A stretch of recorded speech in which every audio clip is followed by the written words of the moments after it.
सबसे पहले मैं आपसे जानूंगी कि शुक्र को आप कैसे देखते हैं? शुक्र जो है हमारे कालपुरुष में आपके वृषभ से हम दो टू कहते हैं और 7 लिब्रा जिसे हम अ, तुला राशि कहते हैं, इनका मालिक होता है। तो सेकंड हाउस फैमिली होता है और 7th स्पाउस होता है। तो इन दोनों चीज़ों का बिल्कुल एक इम्पोर्टेंट कारक होता है। आपका जन्म जो है वो शुक्र से बहुत निर्धारित होता है, क्योंकि शुक्र जो है वो हमारे, अगर इसके पीछे भी पूरी एक कहानी है, हमारे जो जिससे पैदा होने की जो होता है, जो एग स्पर्म होता है स्पर्म जो। होता है, उसको हिंदी में क्या बोलते हैं, शुक्राणु। तो हाँ, शुक्राणु। शुक्राणु का कारक होता है। राइट। तो इसके और वो उसके अंदर आपके डीएनए होते हैं। तो शुक्र जो है वो आपका बहुत ही इम्पोर्टेंट प्लैनेट होता है आपकी पूरी व्यक्तित्व बनाने में, और आपके पीछे से लेके आ रहा है, क्योंकि स्पर्म और एग के कारण ही आपका मतलब जन्म होता है और वो सारे डीएनए कैरी करता है। तो शुक्र जो है इस तरह हमारे को एक ऐसा प्लैनेट है जो कि बहुत ही इम्पोर्टेंट प्लैनेट है जिंदगी के लिए, और कुछ चीज़ें लेकर अपने साथ आता है। और दो चीज़ें तो पक्का लेकर साथ आता है कि आपका किस फैमिली में जाएंगे, और आपकी जो पत्नी होगी जिससे आप जो आपका गर्भ धारण करेंगे, ओह। वो पत्नी होती है यस यस। एस्ट्रोलॉजी में। हाँ जी। आप पहले ज़माने में ऋषि मुनि को अगर किसी औरत ने जाहिर कहा कि मैं आपके साथ, आप अच्छे लगते हैं मेरे साथ, तो वो मना नहीं करता था। दैट वाज परंपरा, इस तरह की। पर अब देश काल पात्र के हिसाब से बदलता जा रहा है, मगर ये पक्की बात है। तो इन दोनों चीज़ों का तो कारक है। शुक्र जो दैत्यों के ऋषि हैं, मगर लोग दैत्य को गलत समझते हैं, असुरों के ऋषि हैं। मगर ये असुर बनते कैसे थे? पहले राजा होते थे, उनके नीचे लोग काम करते थे, वो प्रताड़ित होते थे, तो असुर बनते थे, असुर बनते थे उनके राजा बनते थे, फिर वो तपस्या करते थे, शक्तियां लेते थे। उन सबके गुरु शुक्राचार्य जी हैं। तो शुक्राचार्य जी का जो एक मोस्ट इम्पॉर्टेंट एस्पेक्ट होता है शुक्राचार्य जी का, वो है कि वही एक मतलब गुरु थे, या मतलब जैसे बृहस्पति थे, शुक्र थे, जिनको मृत संजीवनी आती थी। तो इससे जो है शुक्र जो है मेडिकल साइंस का बहुत बड़ा कारक है, जिसको कि लोग बहुत ही नजरअंदाज करते हैं। अगर आपको मेडिकल में जाना है तो शुक्र का कहीं ना कहीं आपका होना बहुत जरूरी है। अगर आपको जीवन के बाद आपका नाम होना है तो शुक्र का होना बहुत जरूरी है।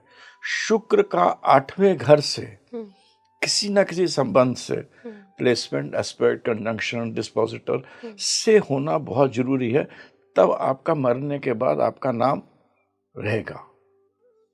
ये शुक्र की बहुत इंपॉर्टेंट चीज है, जो कि नहीं ज्यादा किताबों में नहीं लिखी, मगर अगर कुंडली में शुक्र 8वें घर का 8वें मालिक घर हो से, तब भी 8वें घर से, 8वें घर का मालिक हो, मगर तब 10वें से, 11वें से, कहीं ना कहीं से, मतलब उसका कंजंक्शन वगैरह बनना चाहिए, राजयोग बनना चाहिए। राजयोग बनना चाहिए, आदमी धनी बनना चाहिए या विद्वान बनना चाहिए। मगर अगर उसका नाम मरने के बाद में रहना है तो 8वें घर से शुक्र का कोई ना कोई संबंध होना जरूरी है। शुक्र और शनि आपस में बहुत अच्छे दोस्त हैं, और वो उसकी कहानी ये है, कहते हैं कि शनि तो बहुत शक्तिवान हो रहे थे, बहुत ही मतलब शक्ति बहुत ज़्यादा हो रही थी। तो इंद्र को बहुत परेशानी होगी कि शनि इतना शक्तिशाली हो जाएंगे तो मेरा क्या होगा, मेरा राजपाट का क्या होगा, मेरा साम्राज्य का क्या होगा। इंद्र कोई मतलब इंद्र एक पोस्ट है, समझ लीजिए, होती थी, एक थ्रोन है, जो आदमी बहुत अच्छे कर्म करता हो, इंद्र। तो शनि को उन्होंने बहुत चीज़ों से प्रताड़ित करके उनको एक ऐसी स्थिति में ला दिया था कि वो मेडिटेशन में चले गए थे, मतलब ध्यान में चले गए थे। तो जब बहुत ध्यान में चले गए थे तो शुक्र ने कहा ये तो भाई बहुत गलत हो जाएगा। जो आदमी हमारा डिसिप्लिन मेंटेन कर रहा था, स्ट्रक्चर मेंटेन कर रहा था, क्या करना चाहिए, ऑर्डर मेंटेन करता, वही आदमी अगर ध्यान में चला गया और आंखें उसकी बंद रहीं पूरे टाइम, तब तो मतलब बड़ा गलत हो जाएगा। तो दुनिया की व्यवस्था जो बनी वो गलत हो जाएगी। तो शुक्र ने शनि की मदद करी थी उनको वापस लाने के लिए, और आंखें उनकी खोली कि भाई तुम खोल के दुनिया को देखो। तो शनि जो है वो शुक्र से बहुत ही मतलब प्रभावित है, ओब्लाइज्ड भी है। तो शनि और शुक्र आपस में बहुत अच्छे मित्र हैं।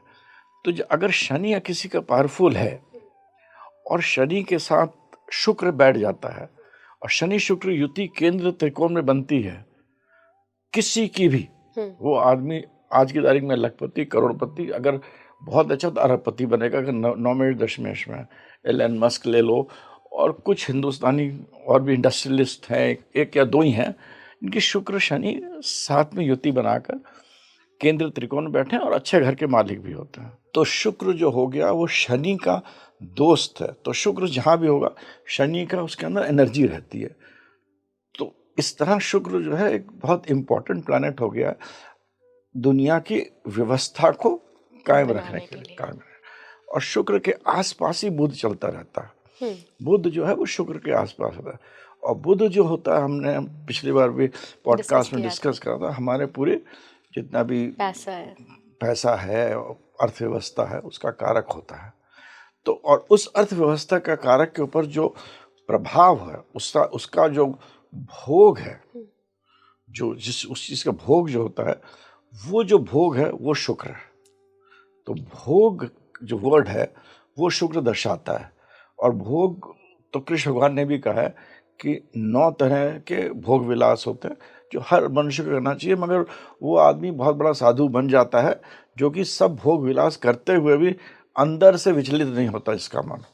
तो आप कृष्ण भगवान को देखिएगा, वो हर तरीके के कपड़े, सेंट, ये वो 36 ये हर चीज, मतलब पूरा शिव जी से बिल्कुल अलग है।